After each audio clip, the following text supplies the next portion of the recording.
Bom dia, aproveitando mais uma oportunidade, hoje que é comemorado o dia da Reforma Protestante, é uma alegria imensa no nosso coração, porque nós sabemos que esse movimento foi um agir do Espírito Santo na história da igreja. A igreja sempre foi uma. O que aconteceu foi que cristãos, movidos pelo Espírito Santo e pelo conhecimento da palavra, resolveram denunciar o sistema corrupto que acontecia dentro da igreja e voltar aos princípios deixados pelos apóstolos e pais da igreja. E um pouco do que nós vamos falar é a base central da nossa fé, da fé cristã. Não é a fé de placa, não é a fé dos homens, não é a fé baseada nos nossos próprios pensamentos, mas é a fé baseada naquilo que Jesus deixou, no legado, na palavra que Jesus deixou. E sobre isso são dois princípios que eu queria falar hoje. Nós sabemos que foram 5 solas que foram deixados. Quando a gente fala sola é por conta do idioma que era falado, né? Mas vamos entender como somente. Somente Cristo e somente a Deus a glória. E eu queria que você me acompanhasse aqui no texto que Paulo escreveu para Timóteo. Na primeira carta que ele escreveu, no capítulo 2, ele reforça alguns princípios da fé para o seu discípulo Timóteo, que agora iria ser líder de uma das igrejas. E ele então relembra Timóteo, no capítulo 2, versículos 5 e 6, pois há um só Deus e um só mediador entre Deus e os homens, o homem Cristo Jesus, o qual se entregou a si mesmo como resgate por todos. Esse foi o testemunho dado em seu próprio tempo.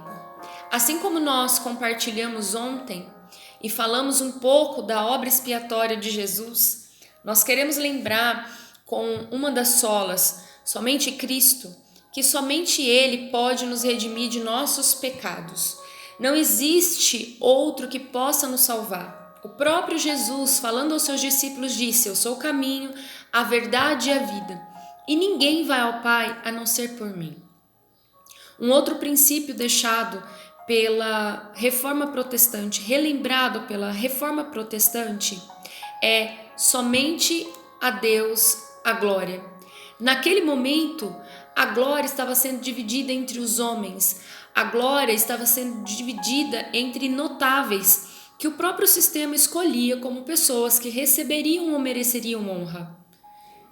A verdade é que a palavra de Deus nos ensina que só existe um merecedor de toda honra, toda glória, todo louvor e toda adoração.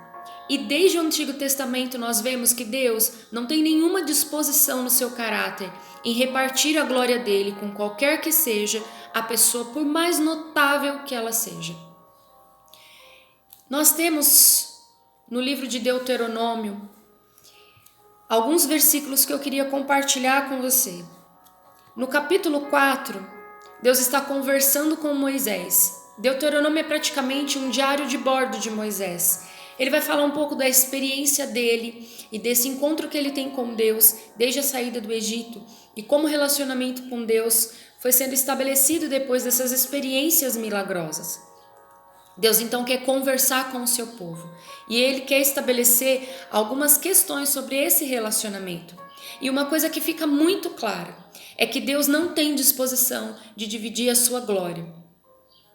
Aqui no capítulo 4, a palavra de Deus nos lembra, no versículo 15 em diante: tenham muito cuidado para que não se corrompam, fazendo para si um ídolo, uma imagem de alguma forma semelhante a homem ou mulher, ou a qualquer animal da terra, a qualquer ave que voa no céu, a qualquer criatura que se move rente ao chão, ou a qualquer peixe que vive nas águas debaixo da terra. O versículo 23, Deus ainda é mais categórico. Não façam para si ídolo algum com a forma de qualquer coisa que o Senhor, o seu Deus, proibiu. E no 24, ele dá uma frase muito explícita. Pois o Senhor, o seu Deus, é Deus zeloso e fogo consumidor. No versículo 39 do mesmo capítulo, Deus faz um pedido às pessoas. Reconheçam isso hoje e ponham no coração que o Senhor é Deus, em cima nos céus e embaixo na terra. Não há nenhum outro. O que a reforma veio resgatar é o louvor e a glória que só pertencem a Deus. Lembrar a humanidade que nosso relacionamento com Deus se expressa entre um homem que outrora foi caído, foi resgatado por Jesus, agora se prostra diante de Deus e somente a Deus. Os sistemas e todas as pressões que nós temos para dividir o nosso coração, a nossa atenção e a nossa devoção são explicitamente na palavra negados pelo Senhor. A reforma veio lembrar que nós precisamos restaurar. Jesus veio restaurar esse relacionamento e que Ele é o único que pode mediar esse relacionamento. A obra expiatória de Jesus veio trazer o homem pecador de volta à presença de Deus. E o Senhor vem dizer para você: se prostre apenas diante de mim, que sou Deus criador de todas as coisas. Irmãos, não deixe que a criação e a criatura tome um lugar que somente Deus pode ter no seu coração. E além de todos esses itens que o livro de Deuteronômio fala, nós sabemos que outras coisas podem tomar o lugar que só pertence a Deus no nosso coração. Naquele momento, a igreja deixou o dinheiro tomar o lugar que era de Deus. Pode ser que nesse momento, eu e você possamos colocar relacionamentos, redes sociais, trabalho, filhos e tantas outras coisas, a estética, a busca do corpo perfeito, da eterna juventude, coisas que estão levando o nosso tempo, nossa dedicação, nosso dinheiro e sendo colocado como prioridade. Deus deixou várias obras aqui boas para que nós não somente as vivêssemos, mas desfrutássemos dela. Porém, nada nessa terra pode substituir o lugar que pertence apenas a Deus.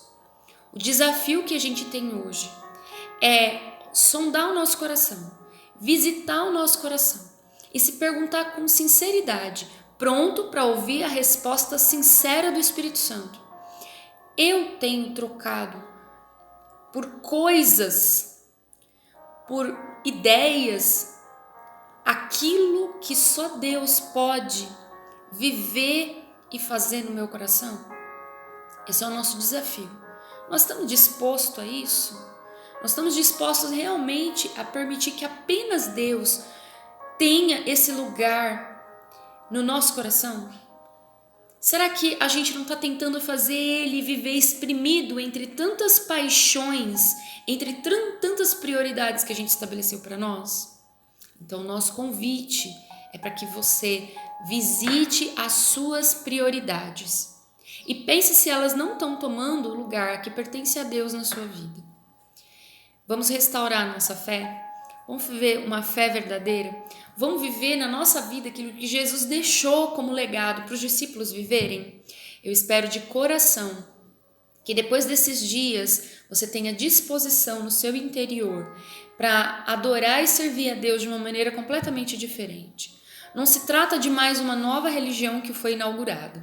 Eu volto a dizer, a igreja sempre foi uma.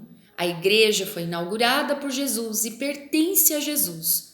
O que os homens fizeram dela e com ela durante o tempo não muda aquilo que Jesus estabeleceu há mais de 2000 anos atrás. Qual é o meu chamado? Qual é o seu chamado? Manter a chama do Evangelho acesa na terra e a doutrina dos apóstolos viva entre os cristãos. Que Deus abençoe você e que você possa alinhar sua conduta de fé àquilo que a palavra de Deus diz, àquilo que Jesus é, aquilo que a fé te ensina, aquilo que a graça te conquistou, sob a glória que pertence somente a Deus. Deus te abençoe.